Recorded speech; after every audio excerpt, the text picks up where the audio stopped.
الحمد للہ رب العالمین والصلاة والسلام علی خاتم النبیین اما بعد فاعوذ باللہ من الشیطان الرجیم بسم اللہ الرحمن الرحیم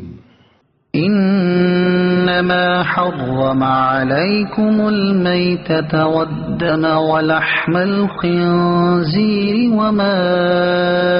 اہل به لغیر اللہ فمن اضطر غير باغ ولا عاد فلا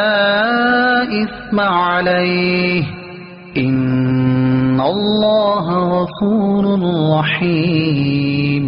ترجمہ، اس نے تم پر صرف مردار اور خون اور سور کا گوشت اور وہ جانور حرام کیے ہیں جس کی ذبح کے وقت غیر اللہ کا نام بلند کیا گیا، تو جو مجبور ہو جائے حالانکہ وہ نہ خواہش رکھنے والا ہو اور نہ ضرورت سے آگے بڑھنے والا ہو تو اس پر کوئی گناہ نہیں، بے شک اللہ بخشنے والا مہربان ہے۔ انما حرم علیکم، تم پر یہی حرام کیے۔ تفسیر صراط الجنان میں ہے، کفار نے چونکہ اپنی طرف سے بہت سے جانوروں کو حرام قرار دے رکھا تھا، جن کا بیان سورہ مائدہ آیت نمبر 103 میں آئے گا۔ کفار کی اس حرکت پر فرمایا گیا کہ جن جانوروں کو تم نے حرام سمجھ رکھا ہے جیسے بحیرہ وغیرہ، وہ حرام نہیں، حرام صرف وہ ہیں جو ہم نے فرما دیے۔ یہی مضمون مزید تفصیل کے ساتھ سورہ مائدہ آیت نمبر 3 میں بھی موجود ہے۔ اللہ تعالیٰ کی حرام کردہ 4 چیزوں کی تفصیل یہاں آیت میں 4 چیزوں کا بیان ہے۔ نمبر 1 مردار، نمبر 2 خون،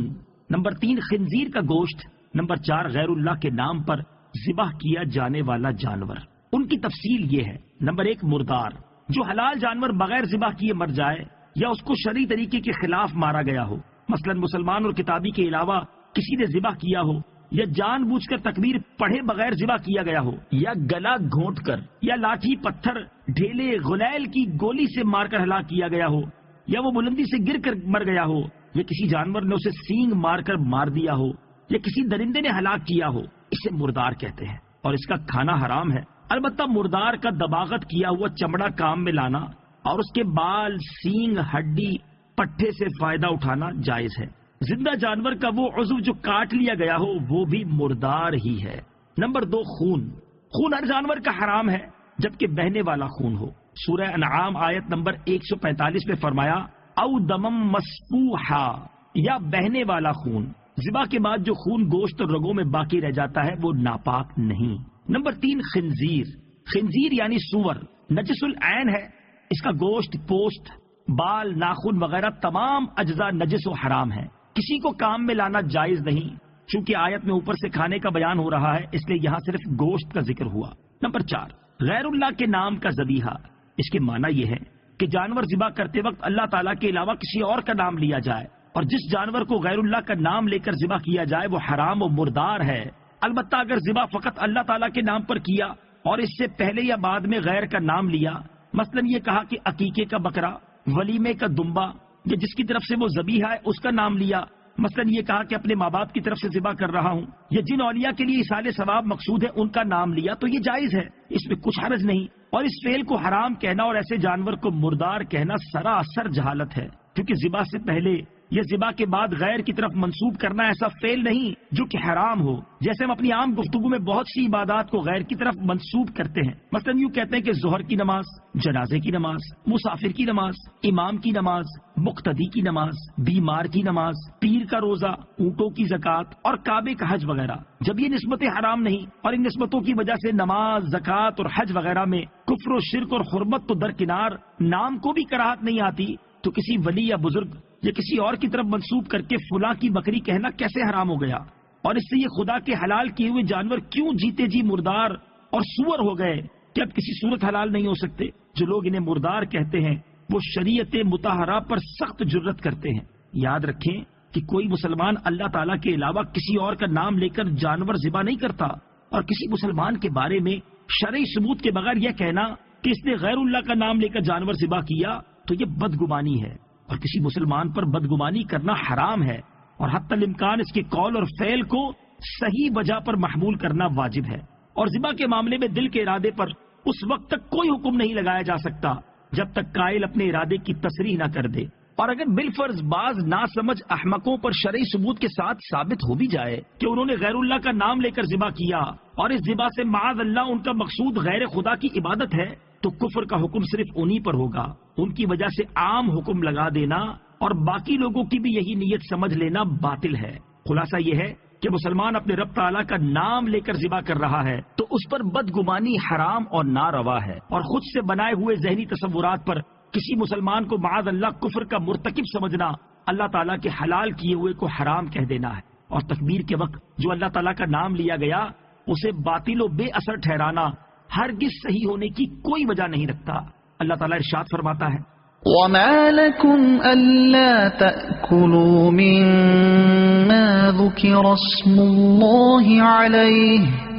ترجمہ، اور تمہیں کیا ہے کہ تم اس میں سے نہ کھاؤ جس پر اللہ کا نام لیا گیا ہے۔ امام فخر الدین رازی رحمت اللہ تعالی علیہ فرماتے ہیں ہمیں شریعت مطہرہ نے ظاہر پر عمل کرنے کا حکم فرمایا ہے، باطن کی تکلیف نہ دی، تو جب اس نے اللہ تعالیٰ کا نام پاک لے کر ذبح کیا تو جانور کا حلال ہونا واجب ہے کہ دل کا ارادہ جان لینے کی طرف ہمیں کوئی راہ نہیں۔ اس مسئلے کے بارے میں مزید تفصیل اور دلائل جاننے کے لیے فتاوی رضویہ کی 20ویں جلد میں موجود اعلیٰ حضرت رحمت اللہ تعالی کا رسالہ سبل الاصفیاء فی حکم ذبائح للاولیاء مطالعہ فرمائیں۔ فمن اضطر، تو جو مجبور ہو جائے، تفسیر صراط الجنان میں ہے مضطر یعنی مجبور جسے حرام چیزیں کھانا حلال ہے، وہ ہے جو حرام چیز کے کھانے پر مجبور ہو اور اس کو نہ کھانے سے جان چلی جانے کا خوف ہو اور کوئی حلال چیز موجود نہ ہو، خواہ بھوک یا غربت کی وجہ سے یہ حالت ہو، یا کوئی شخص حرام کے کھانے پر مجبور کرتا ہو اور نہ کھانے کی صورت میں جان کا اندیشہ ہو۔ ایسی حالت میں جان بچانے کے لیے حرام چیز کا قدر ضرورت یعنی اتنا کھا لینا جائز ہے کہ ہلاکت کا خوف نہ رہے، بلکہ اتنا کھانا فرض ہے۔ غفور الرحیم، بخشنے والا مہربان۔ تفسیر صراط الجنان میں ہے حالت مجبوری میں حرام کھانے کی اجازت دینا اور اسے معاف رکھنا اللہ تعالیٰ کی کرم نوازی کی دلیل ہے، اس لیے آیت کے آخر میں مغفرت و رحمت والی صفات کا تذکرہ فرمایا۔ ان الذين يكتمون ما انزل الله من الكتاب ويشترون به ثمنا قليلا اولئك ما يأكلون في بطونهم الا النار ولا يكلمهم الله يوم القيامة ولا يزكيهم ولهم عذاب أليم۔ ترجمہ، بے شک وہ لوگ جو اللہ کی نازل کی ہوئی کتاب کو چھپاتے ہیں اور اس کے بدلے ذلیل قیمت لیتے ہیں، وہ اپنے پیٹ میں آگ ہی بھرتے ہیں، اور اللہ قیامت کے دن ان سے نہ کلام فرمائے گا اور نہ انہیں پاک کرے گا، اور ان کے لیے دردناک عذاب ہے۔ ان الذین یکتمون ما انزل اللہ من الکتاب، بے شک وہ لوگ جو اللہ کی نازل کی ہوئی کتاب کو چھپاتے ہیں۔ تفسیر صراط الجنان میں ہے کافروں کے گروہ مشرکین کے اعمال کا ذکر کرنے کے بعد اب دوسرے گروہ یعنی یہودیوں کا تذکرہ کیا جا رہا ہے۔ پہلا گروہ اللہ تعالیٰ کے حق میں کوتاہی کرنے والا تھا اور دوسرا گروہ مصطفیٰ کریم علیہ الصلوۃ والسلام کے حق میں کوتاہی کرنے والا ہے۔ شان نزول، یہودیوں کے سردار علماء یہ امید رکھتے تھے کہ نبی آخر الزمان صلی اللہ تعالیٰ علیہ وآلہ وسلم ان میں سے مبعوث ہوں گے، لیکن جب انہوں نے دیکھا کہ سرکار دو عالم جناب محمد مصطفیٰ صلی اللہ تعالیٰ علیہ وآلہ وسلم دوسری قوم میں سے مبعوث فرمائے گئے تو انہیں یہ اندیشہ ہوا کہ لوگ توریت اور انجیل میں حضور پرنور صلی اللہ تعالیٰ علیہ وسلم کے اوصاف دیکھ کر آپ کی فرما برداری کی طرف جھک پڑیں گے، اور ان یہودی سرداروں اور علماء کے نذرانے، ہدیے، تحفے، تحائف سب بند ہو جائیں گے، حکومت جاتی رہے گی۔ تو اس خیال سے انہیں حسد پیدا ہوا اور توریت و انجیل میں جو حضور کی نعت و صفت اور آپ کے وقت نبوت کا بیان تھا انہوں نے اس کو چھپا دیا۔ اس پر یہ آیت مبارکہ نازل ہوئی۔ یہودیوں کے اس طرح کے طرز عمل پر فرما دیا گیا کہ ذاتی مفادات، مال دنیا اور عیش و آرام کی خاطر اللہ تعالیٰ کی کتاب اور اس کے احکام، عظمت و شان مصطفیٰ صلی اللہ تعالیٰ علیہ وسلم چھپانے والے مال و دولت سے اپنے خزانے نہیں بھر رہے، بلکہ حقیقت میں اپنے پیٹ میں جہنم کی آگ بھر رہے ہیں کہ یہ حرکات انہیں جہنم میں لے جانے کا سبب ہوں گی۔ قیامت کے دن یہ لوگ اللہ تعالیٰ سے ہم کلامی کے شرف سے محروم ہوں گے، رحمت الہی ان سے دور ہوگی کفر و معصیت کی گندگی میں ڈوبے ہوئے ہوں گے اور انہیں کسی بھی طرح گناہوں سے پاک نہیں کیا جائے گا بلکہ جہنم میں پھینکا جائے گا۔ یاد رہے کہ چھپانا یہ بھی ہے کہ کتاب کے مضمون پر کسی کو مطلع نہ ہونے دیا جائے، نہ وہ کسی کو پڑھ کر سنایا جائے اور نہ دکھایا جائے، اور یہ بھی چھپانا ہے کہ غلط تعویلیں کر کے معنی بدلنے کی کوشش کی جائے اور کتاب کی اصل معنی پر پردہ ڈالا جائے۔ یہودی ہر طرح کی تعویلیں کرتے تھے اور ابھی تک بہت سے لوگوں میں اس طرح کا طرز عمل جاری ہے۔ قرآن پڑھ کر توحید الہی کی غلط تشریح کرنا، عظمت مصطفیٰ صلی اللہ تعالی علیہ وسلم کی آیات کو چھپانا، ان کے معانی بدلنا، پردے اور سود وغیرہ کے متعلق آیات کے معانی میں تحریف کرنا، سب اسی فعل حرام میں داخل ہیں۔ أولئك الذين اشتروا الضلالة بالهدى والعذاب بالمغفرة فما أصبرهم على النار۔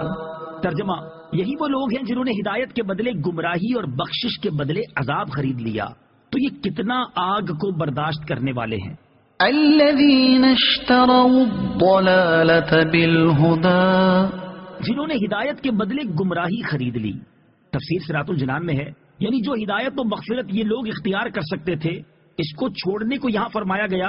کہ انہوں نے ہدایت و مغفرت کی جگہ ضلالت و عذاب خرید لیا۔ یہ نہیں کہ ان کے پاس ہدایت و مغفرت تھی اور پھر انہوں نے اسے بیچ دیا۔ امام فخر الدین رازی رحمۃ اللہ تعالی فرماتے ہیں، دنیا میں سب سے بہترین چیز ہدایت اور علم ہے اور سب سے بری چیز گمراہی اور جہالت ہے۔ تو جب یہودی علماء نے دنیا میں ہدایت اور علم کو چھوڑ دیا اور گمراہی اور جہالت پر راضی ہو گئے، تو اس بات میں کوئی شک نہ رہا کہ وہ دنیا میں اپنی جانوں کے ساتھ انتہائی خیانت کر رہے ہیں۔ نیز آخرت میں سب سے بہترین چیز مغفرت ہے اور سب سے زیادہ نقصان دہ چیز عذاب ہے۔ تو جب انہوں نے مغفرت کو چھوڑ دیا اور عذاب پر راضی ہو گئے تو بلا شبہ وہ آخرت میں انتہائی نقصان اٹھانے والے ہیں، اور جب ان کا حال یہ ہے تو لا محالہ دنیا اور آخرت میں سب سے بڑے خسارے میں یہ لوگ ہیں۔ اس آیت میں یہودی علماء کے بارے میں فرمایا گیا کہ انہوں نے مغفرت کے بدلے عذاب خرید لیا کیونکہ وہ حق بات کو جانتے تھے اور انہیں یہ بھی علم تھا کہ سید المرسلین صلی اللہ تعالی علیہ وآلہ وسلم کے اوصاف ظاہر کرنے میں